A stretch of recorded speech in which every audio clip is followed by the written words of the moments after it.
वैसे तो संसार के कण कण में भगवान शिव का वास माना जाता है, मगर धरती पर कैलाश पर्वत भगवान शिव का निवास स्थान है, जिसकी कहानियां पुराणों में वर्णित हैं। लेकिन इसी पृथ्वी पर एक और ऐसा ही पर्वत है जिसे शंकर जी का एक और निवास स्थान माना जाता है, जो देखने में बिल्कुल कैलाश पर्वत की तरह ही दिखाई देता है। कहा जाता है कि भगवान शिव यहाँ साल के 6 महीने निवास करते हैं और समय समय पर अपने भक्तों को दर्शन भी देते हैं। इस पर्वत को इसकी अद्भुत महिमा के कारण मणि महेश पर्वत के नाम से जाना जाता है।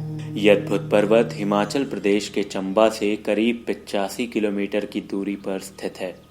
इस कारण इस पर्वत को कैलाश चंबा के नाम से भी जाना जाता है। यह पर्वत धौलाधर, पांकी व जास्कर पर्वत श्रृंखलाओं के बीच स्थित है। मान्यताओं के अनुसार यहाँ शिव शेषनाग की मणि के रूप में विराजमान है। मणि महेश का शाब्दिक अर्थ है महेश मुकुट में जड़ी हुई मणि। कहा जाता है कि जो भी भक्त सच्चे मन से महादेव शिव का ध्यान करता है, उसे पर्वत की चोटी पर शिव की आकृति दिखाई देती है।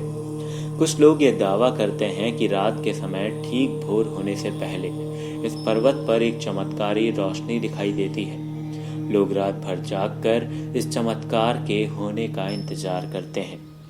एक चमत्कार सूर्योदय के समय होता है, जब पर्वत की चोटी पर मणि की तरह भव्य प्रकाश निकलता हुआ दिखाई देता है।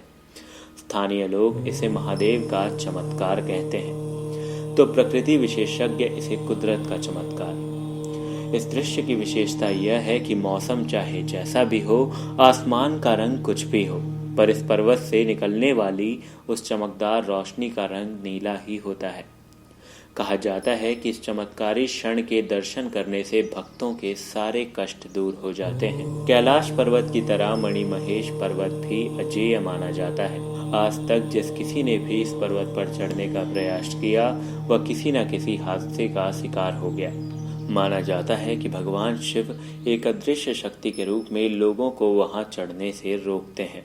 अभी तक इस पर्वत की असल ऊंचाई कोई नहीं जान पाया है, पर कुछ शोध बताते हैं कि इसकी ऊंचाई 18,564 फुट है। कम ऊंचाई के बाद भी इसके शिखर तक पहुंचना आज तक असंभव ही बना हुआ है। इस पर्वत से कई दंत कथाएं जुड़ी हुई हैं। उनमें से एक कथा के अनुसार कई साल पहले एक गणरिया अपनी भेड़ों के साथ इस पर चढ़ रहा था, मगर अचानक सब पत्थर में बदल गए।